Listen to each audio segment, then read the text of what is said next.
Bonjour à toutes et à tous, j'espère que vous allez bien. On se retrouve aujourd'hui directement en compagnie de la carte Arduino. Alors vous avez vu, peut-être depuis le début de nos vidéos, j'essaye d'optimiser le contenu, de vous proposer vraiment des informations pratiques que vous allez pouvoir utiliser directement. Mais du coup, on en a un petit peu oublié de parler de la carte Arduino en elle-même. Alors, vous êtes sans doute documenté de votre côté, il y a plein d'informations sur Internet, d'autres vidéos qui vous sont proposées ici. Mais moi, voilà, j'ai besoin de faire cette petite vidéo de description. C'est important pour la suite de nos vidéos. Vous avez vu, on a commencé le côté pratique avec les boutons. Et puis à suivre, il va y avoir les moteurs, les capteurs, tout ça. Ça va nous prendre un peu de temps. Et voilà, j'ai pas envie de revenir à chaque fois sur chaque sous-partie. Donc c'est plus simple de faire ça une fois pour toutes. Alors si vous connaissez très bien les différents éléments de la carte Arduino, vous n'allez pas apprendre grand chose, mais pour tous les autres, eh bien c'est important parce que va falloir prendre cette carte dans vos mains, faire les branchements et va pas falloir se tromper pour éviter de vous blesser vous et puis d'endommager le matériel. Alors, on va dans cette vidéo s'intéresser à la carte Arduino Uno. On verra la Mega, donc la grande sœur, un petit peu plus loin. Il y a différentes variantes de cartes Arduino, mais vraiment ici, on va s'intéresser à celle qui est sans doute la plus utilisée. Alors, allons-y, on commence tout de suite. Donc, la carte Arduino Uno avec d'abord cette grande puce qui est tout simplement le microcontrôleur, le fameux microcontrôleur dont je parle depuis le début. Alors, des petites caractéristiques sur cette puce. Donc, c'est une Atmega 328P de chez Atmel. Elle fonctionne en 5 volts. Donc, ça va être vraiment la tension clé de la carte Arduino. Tous les éléments d'entrée, sortie vont être reliés à ce 5 volts. Au niveau mémoire, on va avoir 32 kilooctets de mémoire flash, c'est-à-dire qu'on va pouvoir y stocker le programme que l'on charge depuis l'ordinateur. On a 2 kilooctets de SRAM, c'est l'équivalent de la mémoire vive dans votre ordinateur. C'est dans ces 2 kilooctets-là qu'on va créer toutes les variables, les tableaux, les objets, là vraiment la mémoire de travail. Et puis on a 1 kilooctet de mémoire EEPROM. Alors, EEPROM, qu'est-ce que c'est? Eh bien, c'est une mémoire qui est dite non volatile, c'est-à-dire que lorsque vous allez couper l'alimentation de la carte, le contenu de cette mémoire va être sauvegardé, alors que le contenu de la SRAM, lui, est perdu définitivement. Donc vous allez pouvoir vous servir de cet EEPROM pour, comme d'un on va dire un nano disque dur, 1 kilooctet, c'est pas énorme, dans lequel vous allez pouvoir stocker des données, qui vont persister si vous coupez l'alimentation, et quand vous allez rétablir l'alimentation, vous allez pouvoir récupérer vos valeurs et continuer là où vous en étiez, par exemple. Voilà. Donc ensuite, ce qu'on peut dire, c'est que c'est une architecture 8 bits, cadencée à 16 MHz. Alors 8 bits, pour vous dire, n'espérez pas faire du traitement de vidéo HD en temps réel avec un 8 bits. C'est pratiquement impossible, ça prendrait beaucoup trop de temps, c'est pas fait pour du tout. 8 bits 16 MHz, pour vous donner un ordre d'idée, c'est 2 à 3 fois plus puissant qu'une Game Boy, pour ceux qui ont connu cette glorieuse époque. Voilà, donc ces 16 MHz, d'où viennent-ils en fait? Eh bien, les 16 MHz, ils viennent de ce composant ici, ce petit boîtier métallique, avec l'inscription T16.000, c'est ce qu'on appelle un quartz. Alors le quartz, c'est un matériau, c'est un cristal qui a des propriétés piézoélectriques, c'est-à-dire qu'il peut se déformer lorsqu'on lui applique un champ électrique. Alors ici, dans le cas précis, le cristal, on l'a taillé d'une certaine façon pour que lorsqu'on va lui envoyer, on va lui imposer une tension électrique, il va se mettre à vibrer assez précisément à la fréquence de 16 MHz. C'est-à-dire que il va envoyer 16 millions de pulses, en fait, comme une horloge, signal d'horloge, au microcontrôleur, ce qui va cadencer le microcontrôleur et du coup cadencer un petit peu toutes les opérations de la carte Arduino. Alors pour vous donner un équivalent, on va dire que sur la carte, le microcontrôleur c'est le cerveau et le cœur, c'est ce quartz qui va battre vraiment assez précisément à 16 MHz. Alors, chose intéressante par rapport au microcontrôleur, c'est qu'ici il Il est juste inséré dans son support, il n'est pas soudé. Ça veut dire que en théorie, on peut venir le changer avec des outils en plastique, des leviers. On peut dégager le microcontrôleur de son support pour le changer si éventuellement on est sûr que c'est lui qui est défectueux dans la carte Arduino. Je vais essayer de vous donner au fur et à mesure des petites astuces, des petites techniques, enfin en tout cas des éléments pour essayer de diagnostiquer votre carte Arduino pour savoir pourquoi elle ne fonctionne plus. Donc on peut la changer. Alors si vous l'achetez vierge, cette puce, au départ il n'y a rien d'inscrit dedans, et bien le problème c'est qu'il va falloir charger le micro-logiciel, le firmware Arduino dans cette puce. Alors en général il faut un programmateur ou une autre carte Arduino, mais bon, je crois que certains fabricants vous vendent la puce déjà programmée avec le firmware de Arduino. Donc éventuellement on peut rattraper une carte Arduino dont le microcontrôleur est défectueux. Voilà. Alors peu importe dans le mode de fonctionnement normal, ce microcontrôleur, il va falloir l'alimenter en électricité. Alors pour ça, il y a 3 façons d'amener de l'énergie électrique à la carte Arduino.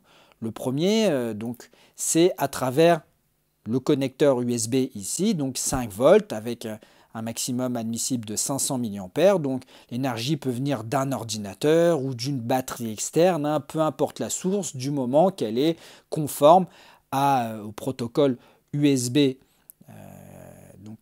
Protocole USB, tout simplement. On a aussi la prise jack ici qui permet donc d'alimenter avec une source qui peut aller de... Alors on vous recommande dans la documentation technique une tension entre 7 et 12 volts. Alors moi j'ai déjà utilisé 14-15 volts, ça marche assez bien. Donc on va y brancher une prise jack mâle 2,1 mm avec le plus au centre ici. Et puis troisième technique, c'est à travers ici cette broche V-in où pareil vous allez pouvoir envoyer entre 7 et 12 volts de tension. Et pareil, vous pouvez mettre 14-15 volts, ça fonctionne bien. Dans la documentation, on vous dit la tension doit être comprise entre 6 et 20 volts avec vraiment de préférence entre 7 et 12 volts. Voilà. Donc, 3 façons d'alimenter votre carte Arduino. Alors l'important pour que le microcontrôleur puisse faire son travail, il faut que l'alimentation électrique soit vraiment stable, propre, la tension ne doit pas chuter, ne doit pas trop augmenter. Donc ça c'est le rôle en fait de toutes ces puces, de tous ces composants que vous voyez ici. Donc c'est l'étage régulation de puissance que j'appelle. Je ne vais pas tout décrire. Le fonctionnement, tout ça. Rapidement, ici, nous avons une diode, on a 2 gros condensateurs qui vont permettre de filtrer la tension électrique. Et ici, voilà les 2 éléments clés importants de cette régulation de puissance. Et bien ici, c'est le régulateur. Alors le régulateur, son rôle, c'est de stabiliser la tension électrique, mais c'est aussi d'amener la tension à 5 volts. On rappelle que le microcontrôleur lui fonctionne à 5 volts. Donc si vous allez l'alimenter avec une prise jack avec une tension de 12 volts, eh bien c'est le régulateur qui se charge de descendre les 12 volts jusqu'à 5 volts. Et derrière, il va essayer de stabiliser, de rester le plus près possible de ces 5 volts. Alors, quand votre carte est défaillante, ne fonctionne pas bien, premier diagnostic, vérifiez que cette diode ici, donc on, marche, s'allume. Alors en vert, en jaune, en orange, je ne sais plus très bien, ça dépend des différentes versions. Ici, on est dans la révision 3 de la carte Arduino. Si elle ne s'allume pas, il va falloir chercher de ce côté-là. Alors, diagnostic, chercher à l'œil, inspecter visuellement les composants, chercher s'ils ne sont pas brûlés, percés, craqués. Ça arrive malheureusement. Aussi à l'odeur, l'odeur de l'électronique qui a brûlé, c'est vraiment quelque chose de caractéristique. Donc n'hésitez pas à venir sentir vos composants. Je vous dis, une odeur âcre, pas très agréable, c'est souvent mauvais signe. Pourquoi? Parce que donc, ce composant, il est soudé en surface. C'est la technique du CMS, dite CMS.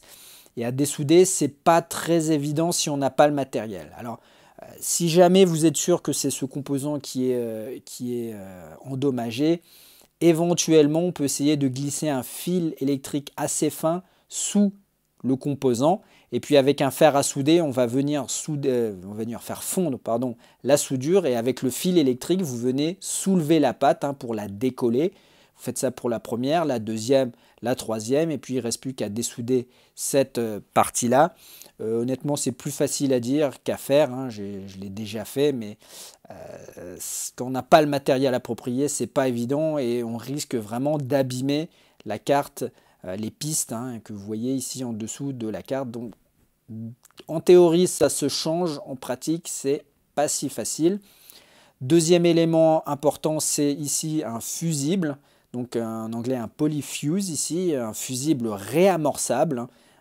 Donc un fusible, les fusibles qu'on utilise couramment dans les voitures par exemple, ce sont des fusibles à usage unique. Une fois que trop de courant est passé à travers le fusible, il claque, il se coupe en tout cas définitivement. Ici c'est un fusible réarmable, quand il dépasse une certaine intensité de l'ordre de 500 mA, 1 ampère, il va se couper. Et puis lorsque l'intensité va redescendre, il va se réarmer tout seul. Donc il va protéger, alors il protège la partie USB uniquement, d'accord, c'est pour protéger aussi votre ordinateur si vous l'avez branché derrière. Donc ce fusible il va se réarmer automatiquement et vous n'avez pas besoin de le changer. Alors bien sûr il faut que l'intensité soit raisonnable, si vous envoyez 10 ampères pendant 10 secondes à travers ce fusible, je ne suis pas sûr qu'il finisse par remarcher. Mais voilà, lui aussi à surveiller si jamais vous avez des problèmes d'alimentation à travers l'USB. Alors voilà, juste pour finir cette partie-là, ici on a des amplificateurs opérationnels. Et puis chose intéressante, ici vous avez à nouveau un régulateur en tout petit qui lui va amener la tension à 3,3 volts. Alors vous voyez ici, on a une broche à 3,3 volts. La carte Arduino propose les deux tensions pour alimenter des capteurs, des périphériques externes, 5 volts ou 3,3 volts. Et c'est ce petit régulateur qui se charge de faire le travail.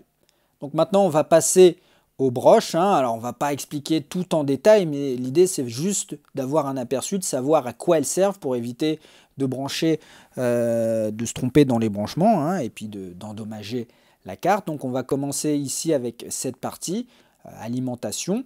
Donc la V-in qu'on a déjà vu précédemment, deux broches GND, donc ground, mass, le moins, le potentiel de référence si vous voulez, donc deux ici et une ici, on en a trois, donc qui sont strictement équivalentes, vous utilisez celle que vous voulez. Faites bien attention parce qu'elles sont juste à côté de la broche 5 volts. Donc faites très attention à ne pas vous tromper ne serait-ce que d'une case parce que là vous pouvez entraîner des courts-circuits, ça peut être très grave. Donc vraiment faire très attention lorsqu'on branche des choses ici sur ces broches d'alimentation. Donc 5 volts, 3,3 volts. On a une broche reset ici donc qui va permettre de redémarrer le programme dans le microcontrôleur sans avoir à débrancher l'alimentation. Donc le reset ici est normalement à 5 volts et puis si vous la baissez pendant un temps suffisamment long à 0 volts, vous allez réinitialiser le programme de l'Arduino. Alors on a un bouton ici, peut-être vous l'avez vu, ici reset, qui fait exactement la même chose. Plutôt que de débrancher la carte, vous pouvez appuyer dessus et ça réinitialise la carte. Dernière broche ici, IORF ici. Alors c'est une sortie, alors c'est pas une entrée, ça c'est sûr, c'est une sortie un petit peu particulière en fait qui définit à quelle tension fonctionne le microcontrôleur. Vous avez des microcontrôleurs qui fonctionnent à 5 volts et d'autres à 3,3 volts. Et puis vous avez certains capteurs ou certaines cartes Shield qui ont besoin de savoir la tension de travail du microcontrôleur. Donc c'est présenté ici par cette broche IORF qui, dans le cas d'une carte Arduino Uno, vaut 5 volts et les cartes peuvent lire cette tension et dire « Ah voilà, c'est une carte 5 volts, donc je vais travailler en 5 volts. » Voilà. Ce n'est pas une broche qu'on va utiliser très souvent, mais voilà, pour être complet, je vous la décris quand même. Alors, on va passer ici donc les broches analogiques, hein, les entrées analogiques. On en a 6 sur une carte Arduino Uno. Dans ces broches, vous allez pouvoir envoyer des tensions, celles que vous voulez, entre 0 et 5 volts, attention, avec un courant d'entrée maximum de 20 mA. Hein. En théorie, c'est 40, mais on vous conseille plutôt maximum 20 mA. Hein. Donc vous allez pouvoir brancher ici vos différents capteurs dont la fonction varie, hein, en fonction d'une certaine grandeur physique. Et puis, il va y avoir une conversion analogique numérique, c'est-à-dire qu'on va transformer cette tension électrique, cette grandeur physique, en chiffre. Et puis, ce chiffre, vous allez pouvoir l'exploiter dans votre programme. Voilà, donc les broches analogiques ici. On passe tout en haut maintenant les broches numériques. Hein. Donc, elles peuvent fonctionner soit en entrée, soit en sortie, mais sont numériques. C'est-à-dire que les tensions qu'on peut considérer aux bornes de ces broches, c'est 0 volts ou 5 volts. Ça ne peut pas être autre chose. C'est forcément une de ces deux tensions. Alors, toujours hein, courant d'entrée maximum 20 mA. Alors, voilà. Moi, ici, cette partie-là, c'est un petit peu le défaut, je trouve, des cartes Arduino. C'est qu'en vérité, il y a beaucoup de fonctions qui se superposent ici, au même endroit, et qui fait que, en pratique, on peut brancher autant de cartes Shield que l'on veut sur la carte Arduino, mais en vérité, au-delà d'une, en vérité, ça devient très compliqué parce qu'il y a des collisions entre les différents protocoles utilisés. Alors, c'est quoi ces différentes techniques? La première, c'est le PWM. Ici, vous voyez une petite vague. Hein. Donc, toutes les broches qui ont cette petite vague permettent de créer une tension PWM. Alors, je ne vais pas rentrer dans le détail, bien sûr, on va voir ça en détail dans une prochaine vidéo. C'est une technique pour simuler une tension analogique alors qu'on n'a qu'une seule broche numérique. Hein. L'idée, c'est de faire clignoter, entre guillemets, la tension entre 0 et 5 volts assez rapidement pour, au final, faire croire qu'on a une tension analogique. Hein. Donc, ce n'est pas très évident ce que je dis là avec des mots, il faudrait des petits schémas, mais on va voir ça en détail très prochainement, le PWM. Donc, ça veut dire que je ne peux pas, par exemple, utiliser la broche 10 en entrée si je souhaite utiliser la broche 10 avec le PWM. Hein, ça s'exclut ici. Autre protocole utilisé dans cette partie-là de la carte Arduino, c'est ce qu'on appelle le SPI. Hein, donc c'est un protocole de communication série. Hein, on va avec 3 à 4 broches, on va pouvoir brancher un autre périphérique dit esclave qui va pouvoir communiquer avec la carte Arduino. Hein, et le SPI donc, va gérer les connexions pour vous. Mais du coup, voilà, si moi j'ai eu le problème, j'ai voulu empiler deux cartes Arduino ici, une qui utilisait le SPI et une autre qui utilisait le PWM, mais ces PWM là, et donc j'avais conflit, on ne peut pas utiliser à la fois le SPI et le PWM et les entrées-sorties numériques en même temps. C'est l'un des trois, mais pas les trois en même temps. Du coup, j'ai dû couper des pistes, rerouter une des cartes pour qu'elle vienne utiliser les PWM ici. Hein, donc, c'est un petit peu compliqué lorsque vous allez faire des projets Arduino. Hein, vous allez vérifier que votre matériel électrique existe, déjà matériel électronique existe, et puis surtout il va falloir vérifier bien en avance est-ce que vous allez avoir suffisamment de broches pour tout brancher. D'autant plus que vous avez encore ici eh bien, le port série, hein, donc qu'on utilise hein, dans le moniteur série, donc le serial, qui est relié ici à ces deux broches, donc la 0 et la 1, vous voyez TX et RX. Donc c'est très facile à utiliser, hein. Vous pouvez communiquer avec une autre carte Arduino très facilement avec seulement 2 fils, mais du coup vous perdez les deux entrées ou sorties numériques ici, vous ne pouvez pas à la fois vous en servir comme entrée ou comme port série. Hein. Donc il y a fort risque de télescopage à cet endroit-là, et souvenez-vous, on avait vu les interruptions qui utilisent les broches 2 et les broches 3. Hein. Donc ça devient un espèce de casse-tête lorsqu'on a plusieurs périphériques à brancher sur une simple carte Arduino Uno. Voilà, pour finir la rangée, On a donc la GND, broche GND qu'on a déjà vue. Et puis vous avez ici cette broche notée AREF. Alors c'est quoi? Eh bien c'est la référence de tension pour le convertisseur analogique numérique. Hein, je vous ai dit qu'on pouvait envoyer des tensions comprises entre 0 et 5 volts, mais il peut arriver par exemple que vous ayez un capteur qui n'utilise qu'un volt, ne peut envoyer au maximum qu'un volt. Et à ce moment-là, eh bien, si vous branchez directement ici, vous allez perdre de la précision. Au lieu d'utiliser toute la plage de conversion analogique numérique, vous allez en utiliser un cinquième seulement. Donc l'idée, c'est que vous allez brancher 1 volt ici sur cette broche, ce qui va donner l'information au microcontrôleur que la conversion analogique va se faire entre 0 et 1 volt et pas entre 0 et 5 volts. Et du coup, vous allez avoir une bien meilleure précision sur votre lecture. On verra ça en détail, hein, ce que je viens de dire là, bien sûr, lorsqu'on va étudier les capteurs analogiques. Pour finir la rangée ici, on a ces deux petites broches ici qui correspondent à l'I2C. Alors l'I2C, c'est une autre technique de communication série, hein, comme le SPI, mais l'intérêt de l'I2C, c'est que ça fonctionne par bus et que vous allez pouvoir brancher plusieurs périphériques I2C sur une même carte Arduino. Là où le SPI ne permet de communiquer qu'avec un seul dispositif, le I2C, en théorie, vous pouvez brancher plus d'une centaine de périphériques sur une seule carte Arduino. Hein. Alors, difficulté aussi, c'est que l'I2C, on peut le retrouver ici sur les deux broches A4 et A5 hein, de la partie analogique de la carte Arduino. Voilà. Donc, on a fait le tour des broches. Qu'est-ce qu'il nous reste à voir? Alors, chose très importante, c'est cette puce ici. Hein, donc, c'est un autre microcontrôleur, donc un Atmega 16 U2.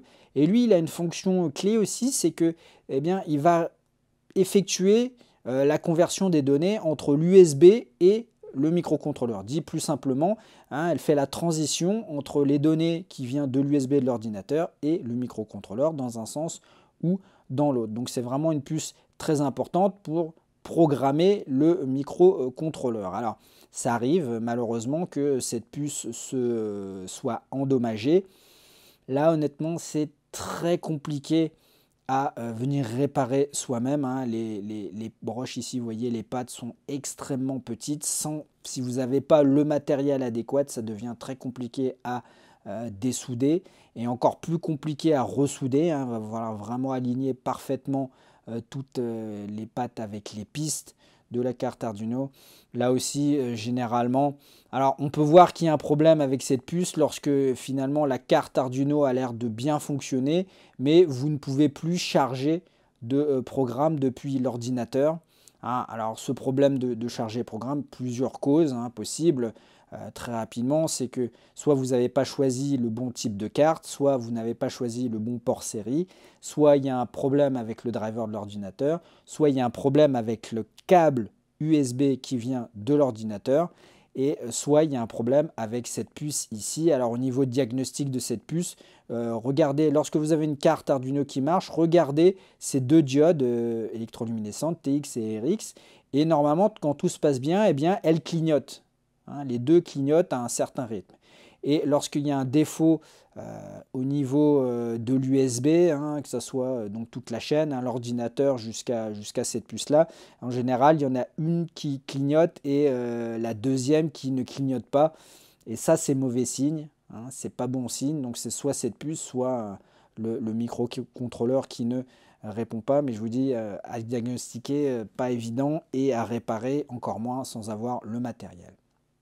Voilà, alors pour finir, donc des diodes, des résistances qui se promènent, pas très intéressant. Vous avez ces broches ici, donc qu'on appelle ICSP. Vous avez deux rangées de 3 ici et pareil ici. Alors, je vous ai dit que si vous achetez une puce vide, vierge, neuve, eh bien, il va falloir charger le micro-logiciel Arduino dans la puce. Eh bien, on le fait grâce à ces broches, hein, ici, ICSP. Donc celui-ci, c'est pour programmer ce microcontrôleur. Et cette broche ici, c'est pour programmer le microcontrôleur de liaison USB série. Voilà. Donc on a fait un petit peu le tour rapidement hein, de ce qui se passe sur une carte Arduino. C'est important de connaître son matériel. On va très rapidement passer à la Arduino Mega, hein, la grande sœur donc, de l'Arduino Uno. Il y a beaucoup de similitudes et quelques grosses différences. La première, c'est le microcontrôleur en lui-même. Vous voyez que maintenant, il est carré. Hein, et surtout, c'est qu'il n'est plus monté dans un support amovible. Hein, il est soudé directement sur la carte Arduino. Et voilà, alors là, à dessouder soi-même, sans le matériel adéquat, c'est pratiquement impossible.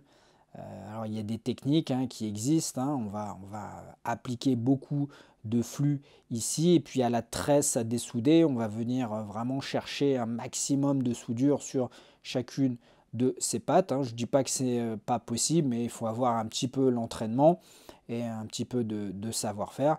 Après à ressouder, là aussi avec de la pâte à souder, hein, pas de la soudure en étain, mais de la pâte à souder, c'est éventuellement possible, mais très très très très dur. Donc pareil, hein, si jamais la carte ne marche pas, essayez de voir s'il n'y a pas des trous, si c'est pas percé, si c'est pas brûlé, si c'est pas craqué. Hein, mais bon, pas évident à remplacer soi-même, hein, surtout que voilà, après c'est toujours une histoire de coût. Hein, la carte Arduino Mega qui coûte un petit peu plus cher que la carte Arduino Uno. Alors après, racheter ce microcontrôleur-là et se donner la peine de tout ressouder, c'est à vous de voir, c'est à vous de juger. Est-ce que vous avez l'âme aventurière? Voilà. Donc ici, hein, vous voyez qu'elle est un petit peu plus grande que notre carte Arduino Uno. Hein. La Uno s'arrête à peu près ici, hein, donc la carte est un tiers, à peu près un tiers plus grande. Alors ici, toute cette partie-là, c'est exactement la même chose, peut-être agencé différemment, mais il n'y a pas grand-chose qui change. Si le bouton Reset ici, qui s'est déplacé ici, hein.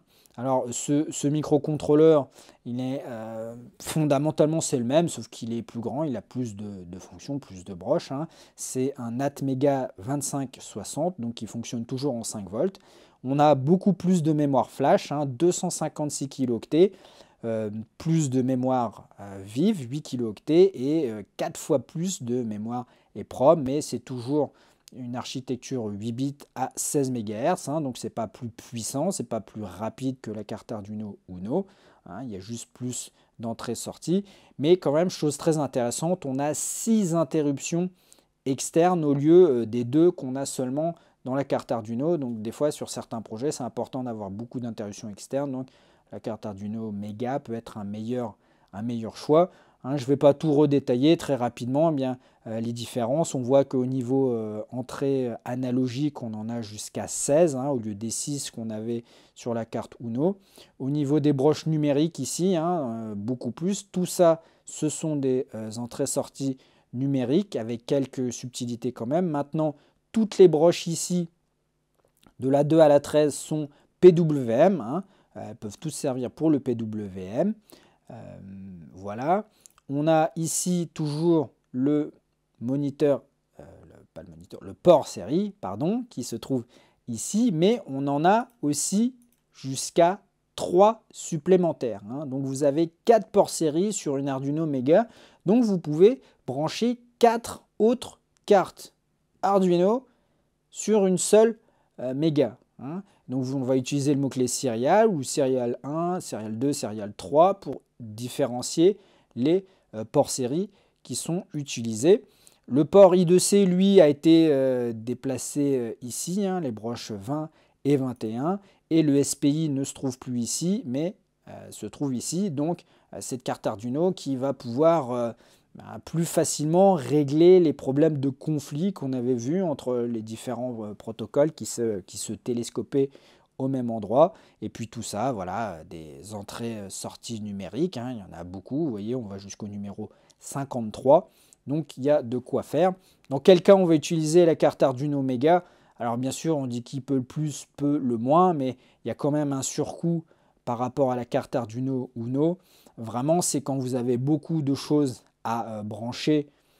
Bien sûr, il y a beaucoup plus d'entrées-sorties, mais voilà, principalement, c'est cette histoire de protocole, hein, I2C, SPI, PWM qui se chevauchent, qui peut être un bon argument pour prendre une carte Arduino Mega, hein, bien sûr, mais ça, on y reviendra, hein, ce sera l'occasion de parler un petit peu plus des cartes. Voilà, on va s'arrêter là pour la vidéo, pas besoin de palabrer beaucoup plus que ça. On a fait le tour, on a vu à peu près toutes les fonctions, toutes les puces, toutes les fonctions de la carte Arduino. Alors voilà, hein, pour une fois, c'est pas une vidéo très pratique, mais c'était vraiment important de le faire. Ça va nous permettre d'avancer beaucoup plus vite dans la suite des vidéos, hein, un peu comme toute la partie informatique qu'on a fait au début, qui fait que vous avez vu maintenant, on a fait les boutons très facilement, très rapidement, parce qu'on n'a pas perdu de temps sur la partie programmation. Là aussi, c'est pareil. Maintenant, je vais pouvoir vous dire, voilà, la partie numérique, le PWM, les ports série, tout ça, on va pouvoir avancer beaucoup plus rapidement. Alors, à suivre, hein, on va commencer une série sur l'utilisation des moteurs. Et puis tout de suite après, on verra comment utiliser les différents capteurs, hein, comment les brancher sur la carte Arduino. Mais avant tout ça, on verra comment alimenter une carte Arduino, hein, parce que peut-être que vous allez faire des projets peut-être autonomes et il n'y aura pas d'ordinateur sous la main. Donc on verra comment on peut amener de l'énergie électrique, sous quelle forme, avec quels moyens, à la carte Arduino. Voilà, je vous dis à très bientôt et à ciao!